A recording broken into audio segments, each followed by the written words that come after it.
Welcome to Pandora, kids. Leave your shiny meat bicycles at the door.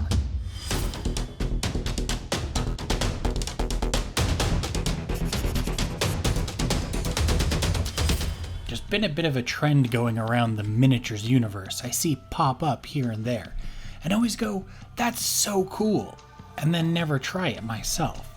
So today is going to be a journey video where I dive into the Borderlands cel-shaded style.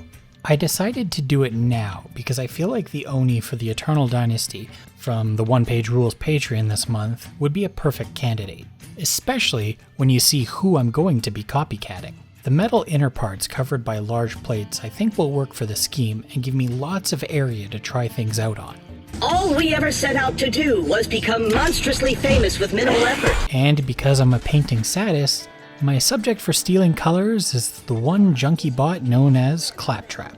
His dark brown and gray metallics will work for the general Oni body, while the yellow with a white stripe will add some decoration and flair, especially if this were to go over a whole army.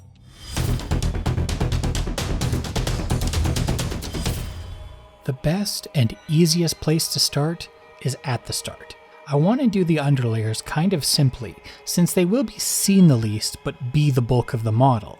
On Claptrap, the dark metal has a bit of desaturated brown hue, so to prime my model, I'm going to start with that color since I can make it with my primer color and just a bit of brown added. Since most of what's going over top of it is in the same harmony, reds and yellows, it should work as a base coat for those colors as well. Some of Claptrap's panels have a little bit lighter metal, also some darker, but I'll get to that after. So I'm going to pick out some of the round cylinders and connection pieces with a lighter gray, made by just adding some more gray primer and brown into the primer mix. I'm going to not pick out too many things around him since there's not that much light metal, but at least try and pick something from every arm and leg so it's spread out evenly. Then the easy part. I don't feel like highlighting all this individually since I'll be doing a lot of that later. So I'm going to lighten up some of this brown with the gray primer for something that's not too light but far more saturated with color and load it into a dry brush. I need texture and edges highlighted, so this seemed like the quickest way to get to it without much effort. Not that I won't be putting in any effort, just that comes later. Right now I'm just layering in the base colors before getting to the cel shading part of everything. Claptrap has some of this orange rust and wear around his body and wheel as well, so I think that's the perfect excuse to get some more colors in on the Oni. I've not mentioned the paint I'm using, that'll come in a little bit, but because the orange in the set is too orange, I'm mixing it with a bit of light red to bring it down a bit and a bit of brown to desaturate it a bit. To get it on the model, I've got some little bits of sponge here and some tweezers, moistening it on the wet palette some, then dabbing it into the paint. Using that, I'll dab it multiple times in the same locations near places I think there'd be some rust, giving me a nice texture and a buildup of color. An old brush would work for this too, but this would be the best way if you don't have old brushes yet.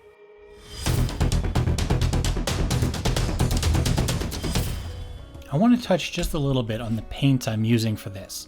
To explain them fully would require a video to themselves, I think, but I have mentioned them before in my other copycat cel-shaded video found here. They are an acrylic gouache. There's a few brands out there, but the idea is that the pigment density is very strong at the cost of drying quickly and having a brittle finish. Not that we care since it's being painted on solid figures. The reason I'm using them is because I want opaque, flat layers, and these tend to be the best way to get them, especially when I'm going with yellow. But yellow's not exactly where this part of the adventure starts. I'm going to start by making it a bit easier on myself and putting down a thin layer of my primer gray on the yellow sections just so I know the yellow will be more vibrant when I get to it. Not only that though, because I want to make sure it's a pretty solid color, after blocking in the edges, I'll take my airbrush with the same mix and make sure those plates are filled in solidly, being careful to stick to the middle so I don't overshoot, and it won't be a big deal if some of the edges are dark for the yellow because of what I'll be doing to them later. So the yellow. The yellow I have chosen is a warm yellow, but it's not quite as warm as I want it, so I do add some bright red into it along with some medium because I don't need this drying quick on me, so the medium will help. Then I coat everything I just did in the gray in this mix. It's going to take a couple coats for a semi-decent coverage, but semi-decent is good enough for what I need since some more blends and whatnot will be going over top. When I've got it all coated, it becomes time to worry about these sections on Cloudtrap, the darker stained yellow areas.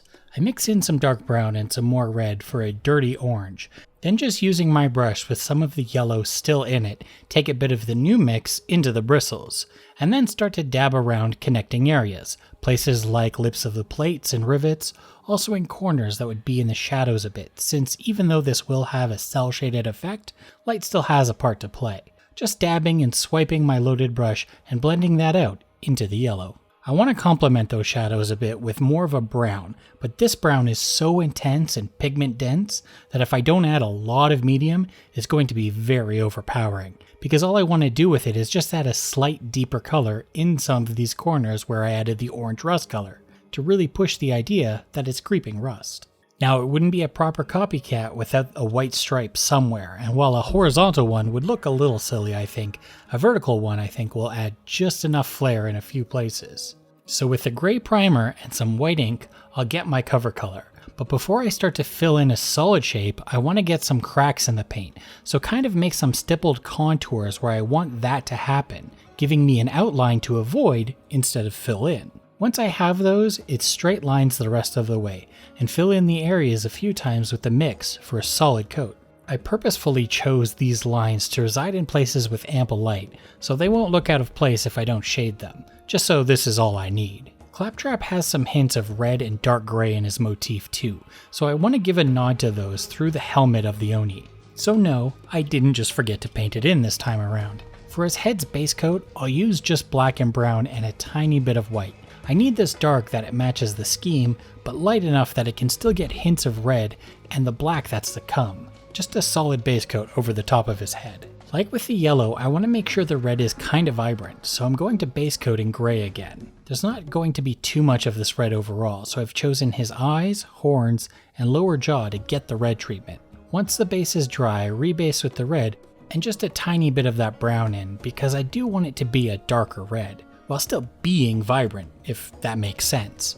Though I'm copying the scheme from Claptrap, I think the red around his helmet makes him look devilish, which is more in line with the Oni himself. Claptrap's eye has a proper energy color, but I've already chosen the color of the Oni's eyes.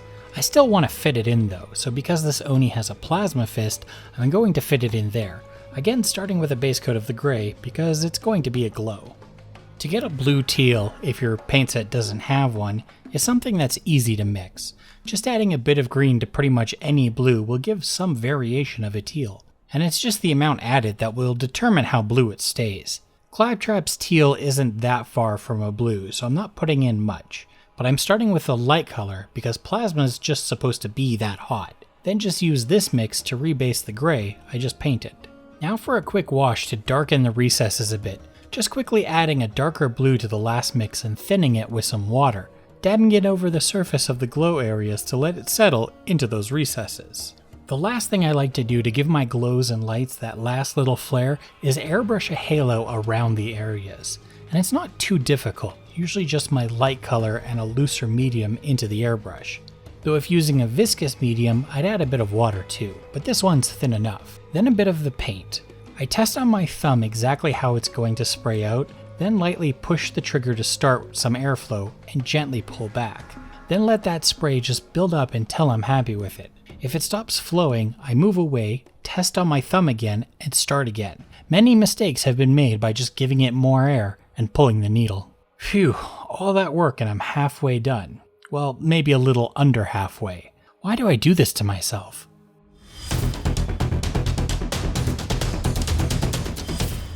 I'm going to need a black paint, a dark black paint. If I had Black 3.0 or Mosu Black, I'd probably use those, but I don't. This Turner set comes with a Jet Black, which is made of Pigment Black 1.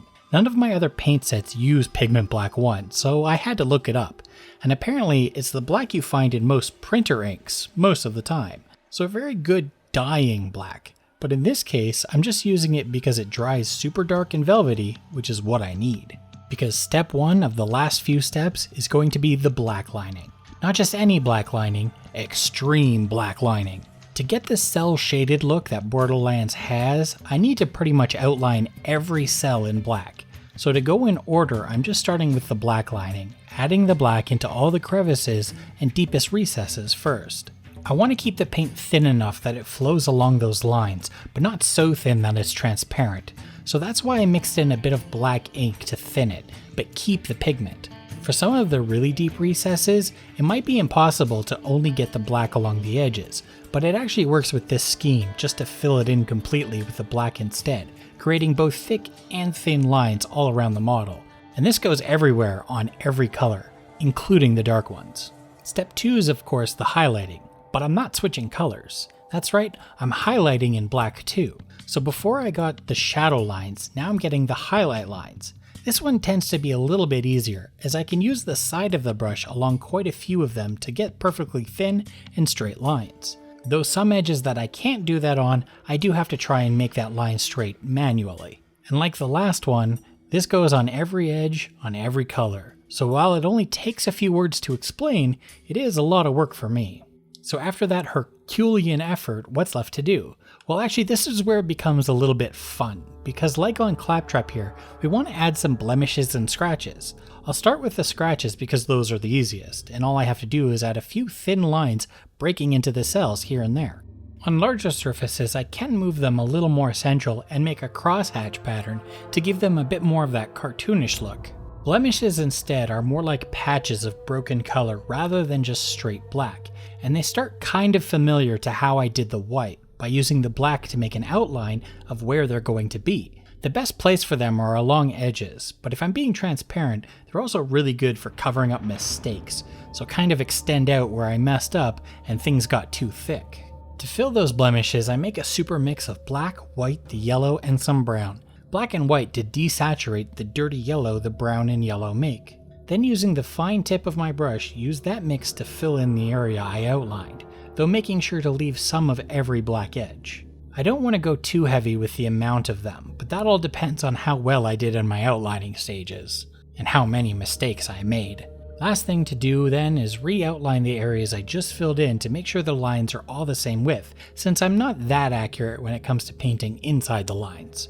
Just kind of retracing the first outline I made again to make sure everything's nice and uniform.